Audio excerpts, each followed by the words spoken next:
السلام عليكم ورحمة الله وبركاته. بسم الله والحمد لله والصلاة والسلام على أشرف رسول الله وعلى آله وأصحابه الفائزين برضوان الله أما بعد. പ്രിയപ്പെട്ട സഹോദരങ്ങളെ, ഒരു സമർത്ഥിത വിഷയം, ആ സമർത്ഥിത വിഷയത്തെ വലയം വെക്കുന്ന സമ്പൂർണമായും ഉൾക്കൊള്ളുന്ന രീതിയിലായിരിക്കണം പ്രമാണങ്ങളെ അവതരിപ്പിക്കേണ്ടത്. വിഷയം മറ്റൊന്ന്, പ്രമാണം അതുമായി ഒരു ബന്ധവുമില്ലെങ്കിൽ, ആരോ പറഞ്ഞതുപോലെ അരിയത്ര എന്ന് ചോദിച്ചപ്പോൾ പയറങ്ങായി എന്ന് പറയുന്നത് പോലെയാണെന്ന് നമുക്കൊക്കെയും അറിയാം. ഈ ഖണ്ഡനശാസ്ത്രത്തിന്റെ പ്രാഥമിക പാഠം അറിയുന്നവർക്കറിയാം തഖ്രീബ് താമാവണമെന്ന്. സൗഖുദ്ദലീലി അലാ വജ്ഹിൻ യസ്തൽസിമുൽ മത്ലൂബ. നാം സമർത്ഥിക്കുന്ന നമ്മുടെ ദഅവ, നമ്മുടെ വാദത്തെ പൂർണ്ണമായും ഉൾക്കൊള്ളുന്നതാവണം കൊണ്ടുവരുന്ന ദലീല്, പ്രമാണം. ഇവിടെ നാം നോക്കുക, അള്ളാഹു ചെയ്ത വലിയ അനുഗ്രഹമാണ് അടിമകൾക്ക്. അവരിൽ നിന്ന് തെറ്റ് സംഭവിച്ചാൽ, കുറ്റങ്ങൾ സംഭവിച്ചാൽ പാപം പൊറുപ്പിക്കാൻ റബ്ബിനെ സമീപിക്കുമ്പോൾ ആരംഭ റസൂലുള്ളാഹി സ്വല്ലല്ലാഹു അലൈഹി വസല്ലമ തങ്ങളെ ഇടയാളനാക്കണം. അവിടുത്തെ തവസ്സുലാക്കി റബ്ബിലേക്ക് ചെന്നാൽ, റബ്ബിനോട് ദുആ ചെയ്താൽ അള്ളാഹു പാപം പൊറുത്തു കൊടുക്കും, ധാരാളം അനുഗ്രഹങ്ങൾ വർഷിച്ചു കൊടുക്കും എന്ന് അള്ളാഹു തആല സൂറത്തുൻ നിസായിലെ 64-ാമത്തെ അധ്യായത്തിൽ രേഖപ്പെടുത്തുകയാണ്. ഇത് വലിയൊരു അനുഗ്രഹമാണ്. പാപങ്ങൾ ചെയ്തവർ, വിഷമങ്ങൾ ഉള്ളവർ റബ്ബിനോട് ദുആ ചെയ്യുമ്പോൾ മുത്തു റസൂലുള്ളാഹി തങ്ങളെ സമീപിക്കുകയോ നബി തങ്ങളെ കൊണ്ട് തവസ്സുലാക്കി, നബി തങ്ങളെ അടയാളനാക്കി അള്ളാഹുവോട് പറയുമ്പോൾ അള്ളാഹു ആ കാര്യം നടപ്പിൽ വരുത്തി കഴിഞ്ഞു എന്ന് പറയുമ്പോൾ ഈ ഒരു സത്യം സാധുക്കൾക്ക് ലഭിക്കാതിരിക്കാൻ, അവരെ അതിൽ നിന്ന് മാറ്റാൻ എന്തൊരു തൗഹീദ് തലയിൽ കയറിയിട്ടാണാവും ചില ആളുകൾ വരുന്നത് എന്ന് നമുക്ക് സഹതാപമുണ്ട്. എങ്കിൽ ഇനി ആ വിഷയവുമായി ബന്ധപ്പെട്ട് മഹാന്മാരായ പണ്ഡിതന്മാർ ഈ റെക്കമെൻഡിനെ അള്ളാഹു ഇഷ്ടപ്പെടുകയും അള്ളാഹു അത് കൽപ്പിക്കുകയും ചെയ്ത കാര്യമാണെന്ന് സമർത്ഥിക്കുമ്പോൾ അതുമായി ഒരു ബന്ധവുമില്ലാത്ത ആയത്തുകളെ ഓതി അതിന് റദ്ദ് ചെയ്തത് കാണുമ്പോൾ ഒന്നുകൂടെ സഹതാപം വരികയാണ്. നമുക്ക് ഇവിടെ ഒന്ന് നോക്കാം. അള്ളാഹുവിനോട് പ്രാർത്ഥിക്കണം വേണ്ടത് നിങ്ങൾക്കിടയിൽ ഇടയാളന്മാർ വേണമെന്ന് പറയുന്ന, പ്രഖ്യാപിക്കുന്ന ഒരൊറ്റ ആയത്ത് പോലും വിശുദ്ധ ഖുർആനിൽ ഇല്ല എന്ന് മാത്രമല്ല, നിങ്ങൾ പറയുന്ന വാദത്തിന് എതിരായിട്ട് ധാരാളം ആയത്തുകൾ വിശുദ്ധ ഖുർആനിൽ ഉണ്ട് താനും. അള്ളാഹുവിന്റെ പ്രവാചകനോട് അള്ളാഹു തആല പറയുന്ന, ഖിതാബായി പറയുന്ന ഒരായത്തുണ്ട്. നബിയെ, താങ്കൾ ഇസ്ലാമിക പ്രബോധനവുമായി കടന്നു വരുന്ന നബിയോട് ജനങ്ങൾ വന്ന് ചോദിക്കും, വഇദാ സഅലക ഇബാദി, എന്റെ അടിമകൾ നബിയെ താങ്കളോട് ചോദിക്കും, അന്നി, എന്നെ കുറിച്ച്. അവരോട് പറയണം, നബിയെ, എന്നോട് പ്രാർത്ഥിക്കാൻ ഇടയാളന്മാര് വേണമെന്നല്ല പറയാൻ പറഞ്ഞത്. ഫഇന്നി ഖരീബ്, ഞാൻ അവരുടെ സമീപസ്ഥനാണ്, ഞാൻ അവരുടെ സമീപസ്ഥനാണ്. ഉജീബു ദഅവത്ത ദാഇ ഇദാ ദഅൻ, എന്നെ ആരെങ്കിലും നേരിട്ട് വിളിച്ച് തേടുകയാണെങ്കിൽ ഞാൻ അവർക്ക് ഉത്തരം ചെയ്യാൻ ഞാൻ അവരുടെ സമീപത്തുണ്ടെന്ന് പറയണം നബിയെ. എനിക്ക് ഇടയാളന്മാർ വേണമെന്നല്ല, ഞാൻ അവരുടെ സമീപസ്ഥനാണ്. നമുക്ക് വിഷയത്തിലേക്ക് വരാം. ബിസ്മില്ലാഹിർ റഹ്മാനിർ റഹീം. വമാ അർസൽനാ മിർ റസൂലിൻ ഇല്ലാ ലിയുതാഅ ബിഇദ്നില്ലാഹ് വലൗ അന്നഹും യദ്ലമൂ അൻഫുസഹും ജാഊക ഫസ്തഗ്ഫിറുല്ലാഹ വസ്തഗ്ഫറ ലഹുമുർ റസൂലു ലവജദുല്ലാഹ തവ്വാബർ റഹീമ. സൃഷ്ടാവായ റബ്ബ് തആല അവന്റെ മുമ്പിൽ കാര്യങ്ങൾ സമർപ്പിക്കണം, അവനോട് ദുആ ചെയ്യണം, പ്രാർത്ഥിക്കണം, പാപം പൊറുപ്പിക്കാൻ, രോഗങ്ങൾ മാറാൻ, വിഷമങ്ങൾ തീരാൻ, സുഖസൗകര്യങ്ങൾ ഉണ്ടാവാൻ, ദുന്യാവും ആഖിറവും രക്ഷപ്പെടാൻ എല്ലാം റബ്ബിനോട് പറയണം.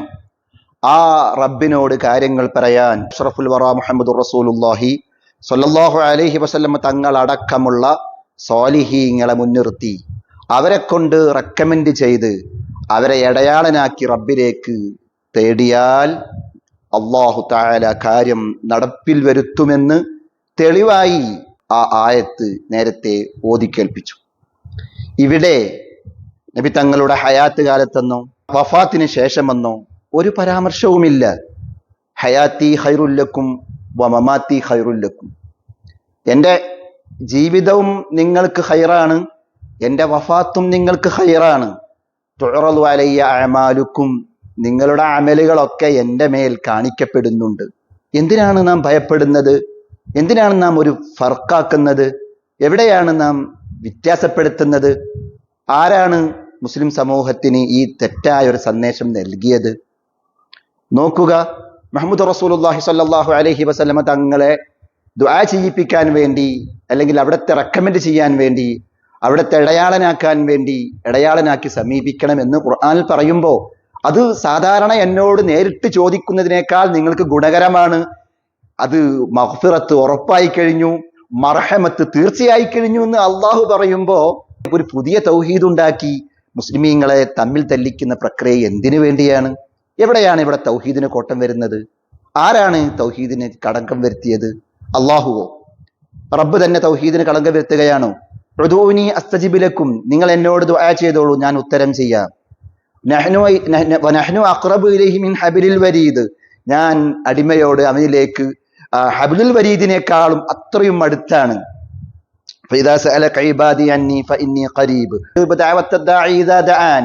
എന്നെ പറ്റി ചോദിച്ചാൽ ഞാൻ ഖരീബാണ് ഉത്തരം ചെയ്യാൻ, എന്നോട് ദുആ ചെയ്താൽ ഞാൻ ഉത്തരം ചെയ്യും. ആർക്ക് എപ്പോഴും പറയാറുണ്ട്, ആർക്ക് തർക്കമുണ്ട്? ഇത് പറഞ്ഞാണ് ഈ ഒരു പ്രഭാഷകൻ അല്ലെങ്കിൽ ഈ ഒരു മറുപടി പറയാൻ മാത്രം ഇങ്ങനെ വെമ്പൽ കൊള്ളുന്ന വ്യക്തി, അതാണ് അതിനെതിരായിട്ട് ഈ തവസ്സുൽ പാടില്ല, റസൂലുള്ളാഹി സ്വല്ലല്ലാഹു അലൈഹി വസല്ലം തങ്ങളെ റെക്കമെൻഡ്, അവിടുത്തെ ശഫാഅത്ത് സമീപിക്കാൻ പാടില്ല എന്ന് അദ്ദേഹം ഓതുന്നത്. അപ്പോ ഇത് ഇറക്കിയ റബ്ബിനറിയില്ലേ ആയിരിക്കുമോ ഇത് അങ്ങനെയൊന്നല്ല എന്നത്? ഈ വൈരുദ്ധ്യങ്ങൾ പറഞ്ഞ് ജനങ്ങളെ പൊട്ടീസാക്കുന്ന ഈ പ്രക്രിയ എന്തിനാണ്? പിന്നെ ഒരിക്കൽ പറഞ്ഞത് കേട്ടു, പിന്നെ ഈ റസൂലുള്ളാഹി സ്വല്ലല്ലാഹു അലൈഹി തങ്ങളുടെ വഫാത്തിന് ശേഷം അങ്ങനെ പോകാൻ പാടില്ല. എവിടെയാണ് റസൂലുള്ളാഹി സ്വല്ലല്ലാഹു തങ്ങളുടെ വഫാത്തിന് ശേഷം അവിടുത്തെ സമീപിക്കാൻ പാടില്ല എന്ന് എവിടെയാണ് പറഞ്ഞത്? ആരാണ് ഇത് രേഖപ്പെടുത്തിയത്? ഏത് അടിസ്ഥാനത്തിന്റെ പേരിലാണ് ആ ഒരു വാദം ഇവർ കൊണ്ടുവരുന്നത്? അത് ഇവരെ ഒന്ന് മനസ്സിലാക്കി തരാൻ വേണ്ടി ഇവരോട് ആവശ്യപ്പെടുകയാണ്. മറ്റൊന്നും അറിയാം, അല്ലെങ്കിൽ ദുആ ചെയ്യിപ്പിക്കാൻ വേണ്ടി സമീപിക്കാം. അപ്പൊ ദുആ ചെയ്യിപ്പിക്കാൻ സമീപിക്കാൻ പറ്റുമോ? അങ്ങനെയാണെങ്കിൽ ഉദൂനി അസ്തജിബ് ലക്കും എന്നത് പറഞ്ഞ ഇത്രയും അടുത്ത്, ഇന്നി ഖരീബ്, ഞാൻ അടുത്തുണ്ട്, ഇദാ സഅലക ഇബാദി അന്നി ഫഇന്നി ഖരീബ്, ഞാൻ അടുത്തുണ്ടെന്ന് പറയുമ്പോൾ നഹ്നു അഖ്റബു ഇലൈഹി മിൻ ഹബിലിൽ വരീദ് എന്ന് പറയുന്നില്ല, അലൈസല്ലാഹു ബികാഫിൻ അബ്ദഹു, ഇതൊക്കെ ഓതി പാടി പതിഞ്ഞ ആയത്തുകളല്ലേ? അലൈസല്ലാഹു ബികാഫിൻ അബ്ദഹു, അബ്ദിന് അല്ല പോരെ, അടിമക്ക് അല്ല പോരെ, പിന്നെ എന്തിനാണ് ഒരു മറ്റുള്ളവരെ കൊണ്ടൊരു പ്രാർത്ഥിപ്പിക്കേണ്ട ആവശ്യം? അതെന്ത് മനസ്സിലാകുന്നില്ല.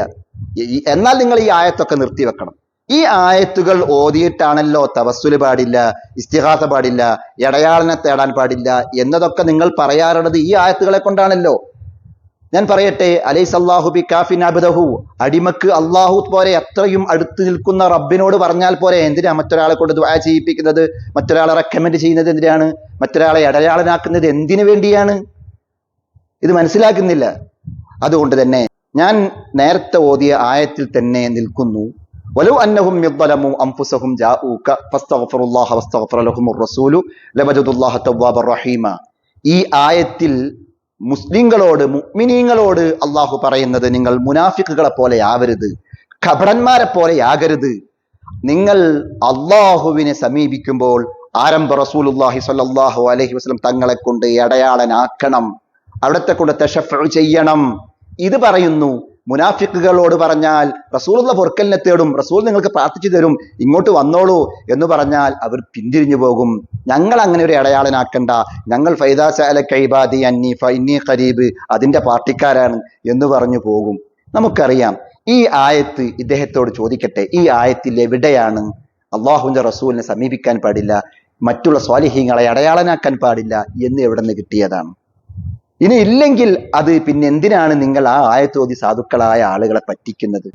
അള്ളാഹു പരിശുദ്ധ ഖുർആൻ ഷരീഫിൽ ഇറക്കിയ ആയത്തുകളെ ദുർവ്യാഖ്യാനം ചെയ്ത് അള്ളാഹുവിന്റെ അടിമകൾക്കുള്ള സമാധാനം നഷ്ടപ്പെടുത്തി കളയുക എന്നത് എന്തിനു വേണ്ടിയാണെന്ന് മനസ്സിലാകുന്നില്ല. ഇതാണോ ദഅവത്ത്? നാം സ്വന്തമായി പിഴക്കുകയും മറ്റുള്ളവരെ പിഴപ്പിക്കുകയും ബുദ്ധിമുട്ടിലാക്കുകയും ചെയ്യുന്നത് എന്തിനാണ്? എന്തെങ്കിലൊക്കെ ഓതി പറയുന്ന പാടിപ്പതിഞ്ഞ ആയത്തുകൾ ഒരു സ്ഥാനത്തുമല്ലാതെ പറഞ്ഞു വ്യാഖ്യാനിച്ച് ജനങ്ങളെ നല്ല വഴിയിൽ നിന്ന് മാറ്റുക എന്നതാണ് ഈ പ്രസ്ഥാനത്തിന്റെ, ഈ പിഴച്ച വിഭാഗങ്ങളുടെയൊക്കെയും ലക്ഷ്യം. ഞാൻ നേരത്തെ ഓതിയ ആയത്ത് നമുക്കൊക്കെയും അറിയാമല്ലോ. വലൗ അന്നഹും യദ്ലമു അൻഫുസഹും ജാഊക ഫസ്തഗ്ഫിറുല്ലാഹ വസ്തഗ്ഫറ ലഹുമുർ റസൂലു ലവജദുല്ലാഹ തവ്വാബർ റഹീമ. അതിന്റെ എന്റെ പക്കലുള്ള ആറ് തഫ്സീറുകൾ, വ്യാഖ്യാനങ്ങൾ വ്യക്തമാക്കി അതിൽ നിന്ന് എടുത്ത് ആ ആയത്തിനെ വിശദീകരിച്ചത് നിങ്ങളൊക്കെ കണ്ടല്ലോ, കേട്ടല്ലോ. മറുപടി കൊണ്ടൊന്നും ആരും വന്ന് കണ്ടില്ല. അവിടെന്നും ഇവിടെന്നുമായി ചില ജൽപ്പനങ്ങളൊക്കെ കേട്ടു. അത് നബി തങ്ങളുടെ ഹയാത്ത് കാലത്താണ്, വഫാത്തിന് ശേഷമല്ല. ആര് പറഞ്ഞു? മറ്റുള്ളവർ പറഞ്ഞു അത് ദുആ ചെയ്യിപ്പിക്കാൻ പറയലാണ്, മറ്റുള്ള രീതിയിലുള്ളതായ തവസ്സുലല്ല, ഇടയാളന്മാരാക്കലല്ല. ആര് പറഞ്ഞു ഈ വേർതിരിവ് എവിടെ നിന്ന് കിട്ടിയതാണ്? വീണ്ടും വീണ്ടും ചോദിക്കുന്നു. അല്ലാഹു തആല വ്യക്തമാക്കി പറയുന്നു, നിങ്ങൾക്ക് ഉത്തരം ചെയ്യാൻ മാത്രമല്ല, ഉത്തരം സമ്പൂർണമായി കഴിഞ്ഞു, ഉത്തരം കിട്ടിക്കഴിഞ്ഞു, റഹ്മത്ത് ഇറങ്ങിക്കഴിഞ്ഞു എന്ന് വ്യക്തമാക്കി പറയുന്നു. എന്നിട്ടും ഇനിയും ഇനിയും ഇങ്ങനെയൊക്കെ സാധുക്കളെ വഴിതെറ്റിക്കുന്നത് എന്തിനാണ്? നിങ്ങൾ അതിനെക്കുറിച്ച് മറുപടി പറയേണ്ടതാണ് എന്ന് ഓർമ്മപ്പെടുത്തുന്നു. അസ്സലാമു അലൈക്കും വറഹ്മത്തുള്ളാഹി വബറകാതുഹു.